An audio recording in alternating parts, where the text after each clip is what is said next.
सो ये modern history है and ये मॉडर्न हिस्ट्री का पार्ट फर्स्ट है। इसमें हम क्या पढ़ने वाले हैं, तो इसमें हम पढ़ेंगे कि मॉडर्न हिस्ट्री में मतलब चैप्टर से पढ़ेंगे और क्या क्या हुआ था। इसके 4 पार्ट या फिर 3 पार्ट्स आएंगे ऑलमोस्ट। ठीक है, सो लेट्स स्टार्ट। ये पहला पार्ट है मॉडर्न हिस्ट्री फ्रॉम परीक्षावाणी। ठीक है, सो पहली बात तो गोरखा शासन। देखो मॉडर्न हिस्ट्री में एंड से है, मतलब मेडिवल के एंड में तो बेसिकली गोरखा आ गए थे गेम में। ठीक है, अब गोरखास के साथ क्या हो रहा था, तो देखो पहले उन्होंने 1790 में कुमाऊँ पे ऑक्यूपाई किया। कुमाऊँ ऑक्यूपाई किया उन्होंने कब, 1790 पे। कैसे इन्होंने 1790 में क्या किया था, महेंद्र शाह को हराया था एक युद्ध में। नाम भूल रहा हूँ मैं उस युद्ध का, बट एक युद्ध में हराया था। बहुत सामान्य युद्ध हुआ था, मतलब हारी बहुत आराम से हार गया था। तो 1790 में कुमाऊँ को ऑक्यूपाई कर लिया था, तो इनको लगा कि हम गढ़वाल को भी ऑक्यूपाई कर लेंगे। तो उन्होंने कब क्या किया, 1791 में गढ़वाल पे अटैक किया था 1791 में, लेकिन वो हार गए थे। ठीक है, तो हार गए थे, तो उस टाइम पे जो राजा थे गढ़वाल के, उन्होंने कहा था कि हम आपको मतलब 25,000 पे करेंगे एंड आप यहाँ फाइट करने आओगे फिर से। ठीक है, लेकिन इनको 1803 में क्या हुआ, शायद 1803 में ही पता जो भूकंप आया था, तो उसके भूकंप की वजह से क्या हुआ, गढ़वाल थोड़ा क्षतिग्रस्त हो गया था। तो इस वजह से इनकी पावर भी कम हो गई थी एंड इस वजह से इन्होंने फिर से अटैक कर दिया। जो नेपाली थे उन्होंने फिर से अटैक कर दिया गढ़वाल पे। एंड गढ़वाल पे 1803 में युद्ध हुआ था, तो उसमें हार गए थे पृथ्वी शाह थे शायद, पृथ्वीपति शाह थे शायद, तो वो हार गए थे। उसके बाद हारने के बाद क्या हुआ कि 1804 में वो फिर से वापस नीचे गए सहारनपुर की तरफ एंड फिर वहाँ से अपनी आर्मी को रिसेंबल किया। एंड फिर 1804 में खोड़बड़ा का युद्ध हुआ, उसमें भी वो हार गए, शहीद हो गए थे पहले ही। एंड तो इस वजह से गढ़वाल की पावर 1804 में किसके पास आ गई, इनके पास आ गई, नेपालियों के पास। ठीक है, तो 1790 में नेपाली कुमाऊँ को ऑक्यूपाई कर चुके थे और 1804 में गढ़वाल को। ठीक है, यहाँ ऑलमोस्ट अब आगे बताया जाएगा। तो उस टाइम पे नेपाल के राजा कौन थे, तो रण बहादुर शाह थे। रण बहादुर शाह नेपाल के राजा थे और उनके प्रतिनिधित्व, अब देखो इनके 3 प्रतिनिधित्व जाते, 3 इनके ऑफिशियल जाते थे कहाँ, किसी भी राज्य में राज करने के लिए। तो बेसिकली 3 लोग गए। एक हो गया सूबा, जिसे सूबेदार बोलते थे, सॉरी सूबेदार बोलते थे। सेकंड इनकी तरफ से आते काजी, काजी होता था नायब सूबा। ठीक है, मतलब ऐसे समझ लो, तहसीलदार और नायब तहसीलदार ऐसे समझ लो। ठीक है, तहसीलदार जाता, नायब तहसीलदार चले गया। एंड एक होता है सैन्य अधिकारी। ठीक है, इनका कमांडर हो गया बेसिकली, आईपीएस मान लो। तब हो गया रहा था कि सूबा जो जा रहा था उस टाइम पे प्रशासन करता था, इनके बिहाफ पे प्रशासन करता था। एंड ये उस टाइम पे कौन था, कुमाऊँ का प्रथम जो सूबा था, मतलब जो बंदा था वो कौन था, वो था जोगमल शाह। ठीक है, जोगमल शाह था। एंड जोगमल शाह के अलावा एक काजी था और एक सैन्य अधिकारी भी था। अब कुमाऊँ पर राज कितने साल किया, 25 साल किया, और गढ़वाल पे 10.5 ईयर राज किया था। और इसे अत्याचार को क्या बोलते थे, गौड़खाली बोलते हैं इनके अत्याचार को, तो पता ही है। इसके अलावा कुमाऊँ में गोरखों द्वारा पहला अब फर्स्ट भूमि जो बंदोबस्त था वो यहीं हुआ था, तो कुमाऊँ में हुआ था। एंड ये क्या था, ये जोगमल शाह ने कराया था 1791 से 92 के बीच में। एंड ये पहला भूमि बंद, फर्स्ट लैंड सेटलमेंट जो था उत्तराखंड का वो यही था। ठीक है, अब इसके बाद बात कर लेते हैं क्या हुआ था। तो इसके बाद क्या होता, गोरखों और बुद्ध, ये तो कुछ काम की चीज़ नहीं, गोरखाली इनकी लैंग्वेज थी। ठीक है, इसके अलावा इनके शस्त्र वगैरह बता रखे हैं, खुरकी खांडा, छुरी तलवार भुजाली, ये तो सिंपल ही है। इसके अलावा 1850 अब क्या हुआ, गढ़वाल ने प्रद्युमन शाह, अच्छा हाँ प्रद्युमन शाह थे वो, सॉरी। ठीक है, प्रद्युमन शाह थे जिन्होंने पृथ्वी शाह बोल रहा था, तब से वो प्रद्युमन शाह थे पूरे टाइम, सॉरी। ठीक है, प्रद्युमन शाह। तो प्रद्युमन शाह के जो पुत्र थे वो थे सुदर्शन शाह। ठीक है, तो सुदर्शन शाह के आमंत्रण पे कौन आए थे, 1814 में इन्होंने अंग्रेजों को आमंत्रित किया था वॉर के लिए कि आओ और हम मतलब फाइट करो। तो इन्होंने 1815 में आ गई है। ठीक है, 1815 में गढ़वाल को मुक्त कराया था। ठीक, 1815 की स्टार्टिंग में इन्होंने गढ़वाल को मुक्त कराया था ब्रिटिशर्स ने। ठीक, तो अब क्या हुआ था कि उस टाइम पे देहरादून में जो गोरखा टाइम था चल रहा, उस टाइम पे गुरु राम राय के दरबार में जो महंत थे वो कौन थे, हरसेवक दास। हरसेवक दास उस टाइम पे महंत थे किसके, गुरु राम राय के देहरादून में। ठीक है, ये क्वेश्चन आ चुका है तो इस वजह से ये इंपॉर्टेंट भी आता है। हरसेवक दास थे गुरु राम राय के महंत जब गोरखाओं का टाइम चल रहा था कहाँ, उत्तराखंड में। अब क्या हुआ इसके बाद 1815 में जो कर्नल निकोलसन थे और कर्नल गार्डनर थे, वो उन्होंने अल्मोड़ा को कराया 15 मई 1815 को आज़ाद। ठीक है, और अच्छा इन अप्रैल 1815 में कराया था और मई 1815 में कराया था किसने, जनरल ऑक्टर लोनी ने मलाऊ के किले को गोरखाओं में से जीत लिया था। ठीक है ना, तो 2 फाइट्स हुई थी, एक अप्रैल 1815 में भी, अप्रैल 1815 में कर्नल निकोलसन और कर्नल गार्डनर, ये बहुत इंपॉर्टेंट फाइट थी, इसमें अल्मोड़ा को मुक्त कराया था। ठीक है, कर्नल निकोलसन और गार्डनर ये बाद में बहुत इंपॉर्टेंट वो बने थे, चीफ्स बने थे उत्तराखंड के। और जो ऑक्टोनोनी था उसने मलाव के किले को जीते, गोरखाओं से जीत लिया था। ठीक है, मलाव वाले किले को जीत लिया था। इस प्रकार से 1815 तक कुमाऊँ भी गोरखाओं से मुक्त हो गया था। तो 1815 में गोरखाओं से मुक्त हुआ था मई के टाइम पे, और शुरू के टाइम पे 1815 मतलब जनवरी फरवरी की बात होगी, उस टाइम पे गढ़वाल मुक्त हो गया था। ठीक है, बड़े गढ़वाल पहले गढ़वाल मुक्त हुआ था, क्योंकि गढ़वाल की तरफ से ही हुआ था ना पूरा अटैक वगैरह, जो कुरबड़ा वगैरह का हुआ था, तो इसी तरफ से हुआ था। इसके बाद अमर सिंह थापा के टाइम पे 2 दिसंबर 1815 में संगोली की संधि कराई, जब इन गोरखाओं को फिर से हराया गया। अमर सिंह थापा के नेतृत्व में जब गोरखा फिर से आ रहे, तो 2 दिसंबर 1815 में संगोली कराई गई। चंपारण जिला था, ये बहुत इंपॉर्टेंट है। चंपारण जिला कहाँ है? बिहार में। तो संगोली की जो संधि हुई थी ना, वो बिहार में हुई थी, ना कि उत्तराखंड में। ठीक है, बिहार में हुई थी संगोली की संधि, ना कि उत्तराखंड में। 1815 2 दिसंबर को हुई थी। ठीक है, ये डेट याद रखना, 2 दिसंबर 1815 को हुई थी संगोली की संधि, ना कि 1816 में। ठीक है, बहुत सारे लोगों को 1816 लगेगा, लेकिन 1815 में हुई थी। ठीक है ना, 2 दिसंबर 1815 में संगोली की संधि हो चुकी थी। उसके बाद नेपालियों ने, जो रियल नेपाली थे, जो मेन हेड थे नेपाल के, जो नेपाल से चला रहे थे गवर्नमेंट, उन्होंने बोल दिया कि हम तो नहीं मानते सब कुछ, संगोली की संधि वगैरह कुछ नहीं मानेंगे हम। तो अंग्रेजों ने फरवरी 1816 में फिर से अटैक कर दिया नेपाल पे, जो मेन नेपाल था, वहाँ काठमांडू में अटैक कर दिया, एंड वहाँ को गोरखाओं को भी पराजित कर लिया था। ठीक है, तो 4 मार्च 1816 में गोरखाओं ने भी मान लिया, मतलब जो नेपाली थे मेन हेड, जो नेपाल से कर रहे थे काठमांडू वाले, उनने भी मान लिया संगोली की संधि को। तो अब बेसिकली नेपाल पूरा ही आ गया था इनके अंदर। लेकिन इन्होंने क्या किया, इन्होंने बोला कि आप हमें कुमाऊँ दोगे, गढ़वाल दोगे, और बाकी नेपाल का जितना एरिया वो नेपाल पीछे चले जाएगा अपने एरिया में वापस। ठीक है, तो इन्हें स्वीकार कर लिया। इन्होंने कहा था कि एक ब्रिटिश रेजिडेंट भी रखना पड़ेगा आपको काठमांडू के हेड ऑफिस में अपने। ठीक, इसके बाद 1804 में जो गुरखोड़वा का युद्ध हुआ था, ठीक है, तो इसमें अमर सिंह थापा और रणजोर थापा ने अपने हाथ में लिया था। ठीक है, इस टाइम पे गढ़वाल को अपने हाथ में लेने वाले कौन थे? अमर सिंह थापा और रणजोर थापा। और ठीक है, और इनका प्रशासन का कार्य किसने किया था? हस्तिदल शाह ने। ठीक है, ये बहुत इंपॉर्टेंट है।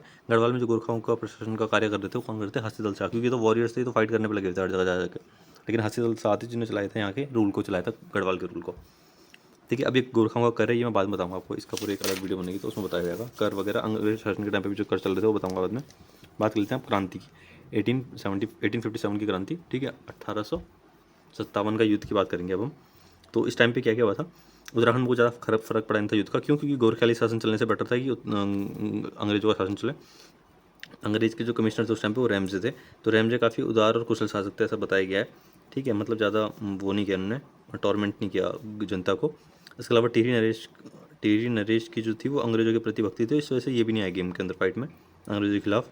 और शिक्षा वगैरह के साधन में बेटर चलने लग गए थे, तो शिक्षा संचार के साधन भी कम थे, तो इस वजह से ज़्यादा पता भी नहीं चला इनको कि वॉर भी चल रही है, कितनी इंटेंसिटी है उसकी। ठीक है, अब बात करते हैं जो मेन युद्ध हुए थे। तो युद्ध की बात करेंगे अब हम कि कौन कौन से बीच में, मतलब कौन कौन से रिवोल्ट्स हुए थे, रिवोल्ट्स बोलेंगे इनको। तो चंपावत में बिसुंग में लोहाघाट जिला है, लोहाघाट गाँव है, तो वहाँ कालू महरा आए थे, तो बताइए सबको। क्रांतिवीर संगठन बनाए थे उन्होंने, प्रथम स्वतंत्रता सेनानी का गौरव प्राप्त है इनको। ठीक है, कुमाऊं क्षेत्र में हल्द्वानी में क्या हुआ था? 17 दिसंबर 1857 के टाइम पे हजार क्रांतिकारों ने क्या कहता, बेसिकली क्या होता है कि इन्होंने हल्द्वानी पर अटैक कर दिया। हजार क्रांतिकारी आए, उन्होंने हल्द्वानी पर अटैक किया, और हल्द्वानी को वापस छुड़ाने में अंग्रेजों को बहुत ज़्यादा टाइम लग गया। ठीक है, 1857 में फिर आर्य समाज के संगठन थे, उन्होंने भी मतलब सोशल रिलीजियस रिफॉर्म के लिए शिक्षा वगैरह का प्रयास वगैरह की राजनीति चेतना वगैरह जगानी शुरू की, क्योंकि उन्हें पता चल गया था कि हमारे पास नॉलेज नहीं है। हमें पता तो है कि रिवोल्ट हो रहे हैं, हम खुद भी कर रहे हैं रिवोल्ट, लेकिन इनके पास कोऑर्डिनेशन नहीं है रिवोल्ट का। तो इस वजह से इन्होंने आर्य समाज ने 1857 में स्टार्ट किया, तो कुछ काम का वैसे पड़ेगा नहीं हमें। 1870 में अल्मोड़ा में डिबेटिंग क्लब शुरू हुआ, तो बहुत ही सिंपल और इंपॉर्टेंट चीज़ है। 1870 में डिबेटिंग क्लब शुरू हुआ, 1871 में अल्मोड़ा अखबार शुरू हुआ। ठीक है, उसके बाद आगे भी चलती रही चीज़ें। 1886 में क्या हुआ था कि कांग्रेस का दूसरा सम्मेलन जो हुआ था, ठीक है, ये कहाँ हुआ था? दूसरा सम्मेलन शायद जितना मुझे पता है वो कलकत्ता में हुआ था शायद। अच्छा हाँ, ठीक है, कलकत्ता में हुआ था। ठीक, तो ये ज्वालाधर जोशी दो नेताओं ने भाग लिया था इसमें। बेसिकली ऐसा होता है, 1885 में कांग्रेस बनी थी। पहला जो वो हुआ था बॉम्बे में, पहला जो कॉन्फ्रेंस हुई थी, या फिर पहला हम बोलेंगे कांग्रेस की पहली क्या बोलते थे उसे, मीटिंग कहते थे। तो मीटिंग हुई थी, जो हुई थी कहाँ? बॉम्बे में। सेकंड मीटिंग हुई थी कलकत्ता में, और जो कलकत्ता में जो मीटिंग हुई थी वो कराई थी वो यहाँ से जो रिप्रेजेंटेटिव गए थे वो गए थे ज्वालाधर जोशी, और उनके साथ 2 लोग और गए थे। तो ज्वालाधर जोशी को मैंने मेमोरी किया बनाया था कि इन पर इतनी ज्वाला थी, इतनी गर्मी थी ना, कि वो सबसे पहले यही गए वहाँ, मतलब कांग्रेस से मिलने की, हमें आज़ादी चाहिए। तो ये ज्वालाधर जोशी हो गए। ठीक है, इसके बाद क्या हुआ? इसके बाद पंडित जो गोविंद जीवी पंत थे, उनका आना हुआ किसमें, मतलब 20वीं सेंचुरी में उनका आना हुआ गेम में। एंड इन्होंने 1903 में क्या बनाया था? Happy club. तो इन्होंने 1903 में हैप्पी क्लब बनाया था कि उसके लिए, मतलब पता ही होगा ना आपको, मतलब उसके बाद बंगाल विभाजन हुआ 1905 में। इस टाइम पे वन नीतियों का विरोध हो रहा था अल्मोड़ा वगैरह में। बेसिकली उत्तराखंड में जो मेन विरोध हो रहे थे ना, वो वन नीतियों से ज़्यादा हो रहे थे, क्योंकि हमारे यहाँ ज़्यादा पॉपुलेशन ट्राइबल थी, और वो ज़्यादा डिपेंड भी अपने फायरवुड और इस चीज़ के लिए किस पर करती? फॉरेस्ट पर करती। और ये फॉरेस्ट वो करने चाह रहे थे, मतलब ख़त्म करना चाह रहे थे फॉरेस्ट वगैरह को, क्या करने थे? अपने यूज़ के लिए एक्सप्लॉइट करना चाह रहे थे ब्रिटिशर्स। तो इसलिए जितने भी आंदोलन मतलब जो हुए सेंटर में, उसके जो पैरेलल आंदोलन चले उत्तराखंड में, वो ज़्यादातर ना रिवॉल्व कर रहे थे ना, जो वन नीति के अगेंस्ट रिवॉल्व कर रहे थे। मगर आपको ऐसे समझाऊँ तो ये ऐसा हो रहा था 1919 में नॉन कॉपरेशन मूवमेंट हुआ सेंटर में, तो उसके नॉन कॉपरेशन मूवमेंट के जो पैरेलल चला उस टाइम पे मूवमेंट अगर आपको बताओ तो वो चला कौन, यहाँ फॉरेस्ट मूवमेंट चले थे हमारे, जैसे कि फॉरेस्ट ग्रीवेंस कमेटी बनी थी, जिसके हेड कौन थे, फॉरेस्ट ग्रीवेंस कमेटी के हेड कोई थे, मैं नाम भूल रहा हूँ उनके, तो वो थे। तो यहाँ अभी जो जब 1905 के टाइम पे जो यहाँ चल रहा है उस टाइम पे भी 1905 में जो यहाँ चल रहा है उस टाइम पे यहाँ वन नीति के विरोध चल रहे थे, ठीक है। तो ये चीज़ें पैरेलल चल रही थी, अगर ये चीज़ समझ आना आप। तो सरकार के वन नीतियों के विरोध में अल्मोड़ा वगैरह में आंदोलन हुए, 1911 से 17 के बीच में व्यापक जन आंदोलन हुए, एंड ये सब हो गया। इसके बाद चेतन जना ये अल्मोड़ा कांग्रेस की फॉर्मेशन भी 1912 में, अल्मोड़ा कांग्रेस बन गई थी 1912 में, ठीक है। इसका विलय कब हुआ, 1926 में विलय हो गया था इसका, किससे, कांग्रेस के साथ। इसके बाद तिलक और एनी बेसेंट के उसमें इन्फ्लुएंस में क्या बने, 1914 में क्या हुआ, होम रूल लीग की शुरुआत हो गई थी उत्तराखंड में, ठीक है। यहाँ इनसे प्रेरित होकर कौन, विक्टर मनोहर जोशी, बद्रीदत्त पांडे और चिरंजीव लाल और हेमचंद, ये सब मिले थे, होम रूल लीग के आंदोलन चलाए हमने यहाँ, ठीक है। सबसे इंपॉर्टेंट नाम है इसमें विक्टर मनोहर जोशी का। तो विक्टर मनोहर जोशी वो इन थे, ये ब्रिटिशर थे, मतलब बाहर के बंदे थे, यहाँ के इन थे, विक्टर मनोहर जोशी, इनका नाम विक्टर ही था। तो इन लोगों ने चलाया था यहाँ क्या, होम रूल लीग, ठीक है। अब ऐसे समझो आप, होम रूल लीग, तिलक और एनी बेसेंट, ये लोग थे तिलक से ज़्यादा इन्फ्लुएंस थे, ये एनी बेसेंट वाले एरिया में, मतलब एनी बेसेंट का स्ट्रॉन्ग होल्ड थी इस एरिया में, लेकिन ये तिलक से ज़्यादा इन्फ्लुएंस है, तो ये दोनों तरफ से, मतलब, ठीक है, होम रूल लीग में ही। फिर उसके बाद 1916 में गांधी जी आए, ठीक है। तो उस टाइम पे 1916 के टाइम पे गांधी जी देहरादून भी आए थे, ओके।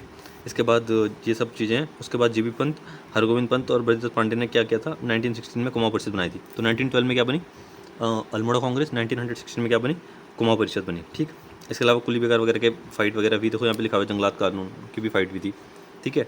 तो ये बताना चाह रहा हूँ मैं, जंगलात कानून चल ही रहते हैं, मतलब हर टाइम पैरेलल पे। अब जब बागेश्वर में मेला लगा था और उस मेले के टाइम पे कुली बेगार कराया था ना, तो उस टाइम पे भी मेन चीज़ ये भी थी कि हाँ भाई हमें वन आंदोलन भी करने, ठीक। 1926 में इनका वो हो गया, विलय हो गया था। कांग्रेस में तो बता चुका हूँ। मुकुंदलाल ने 1918 के टाइम पे क्या किया, और अनुसुईया प्रसाद बहुगुणा ने क्या किया, गढ़वाल कांग्रेस बनाई। अब देखो ऐसा समझो कि 1912 में वहाँ बनी कुमाऊं कांग्रेस, यहाँ गढ़वाल कांग्रेस जब बनी वो बनी 1918 में, कितने साल बाद, ऑलमोस्ट 6 साल बाद बनी थी, ठीक है। एंड इसके अलावा इन दोनों नेता 1919 में अमृतसर के जो कांग्रेस का जो वो हुआ था, असेंबली भी थी या फिर मीटिंग भी थी, उसमें भाग लिया था इन लोगों ने, कितने 1919 वाले टाइम में, ठीक है।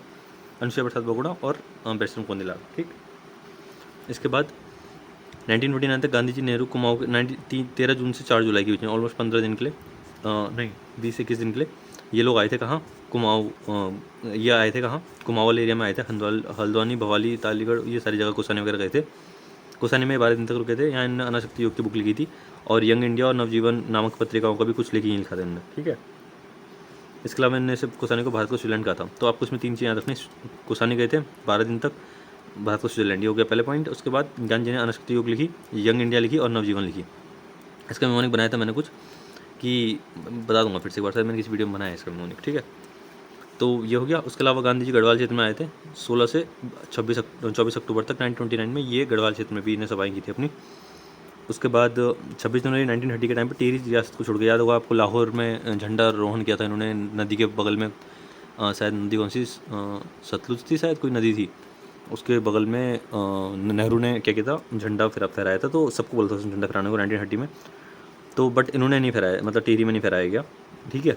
इसके अलावा साबरमती में डांडी मार्च निकली। 78 सत्याग्रही में से 3 थे जो सत्याग्रही, वो उत्तराखंड के थे, ज्योतिराम कांडपाल, भैरवदत्त जोशी और गोरखवीर खड़क बहादुर।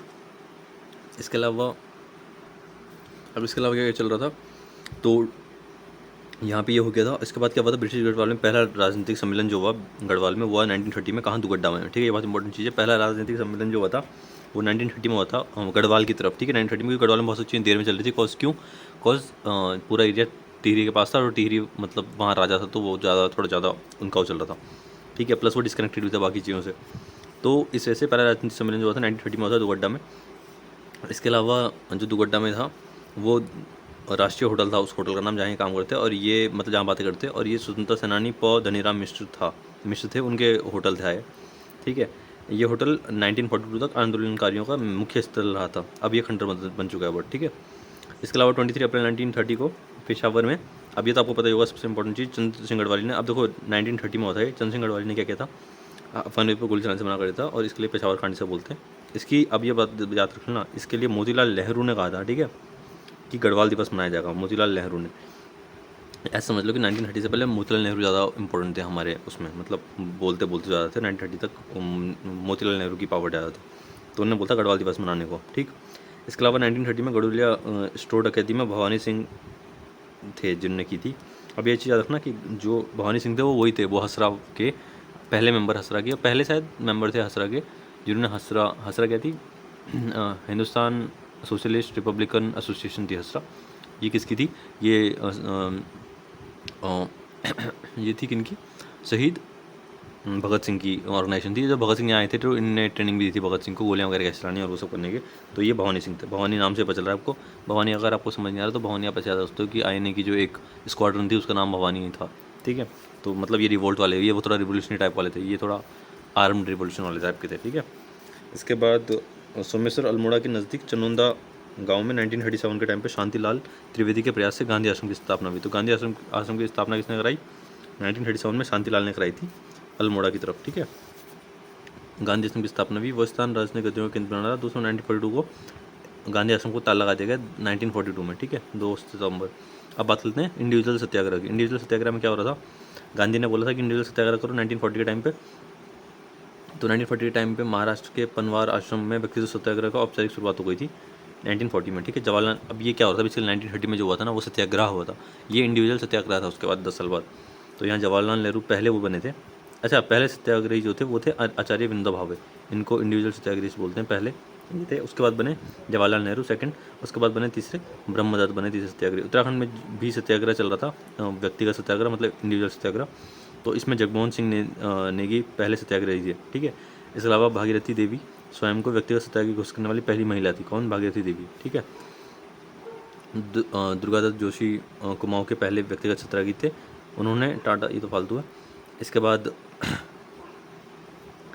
ये कुछ नहीं है। उसके बाद कुमाऊं में व्यक्तिगत सत्याग्रह के नायक का दर्जा प्रताप सिंह नेगी को प्राप्त है, ठीक है।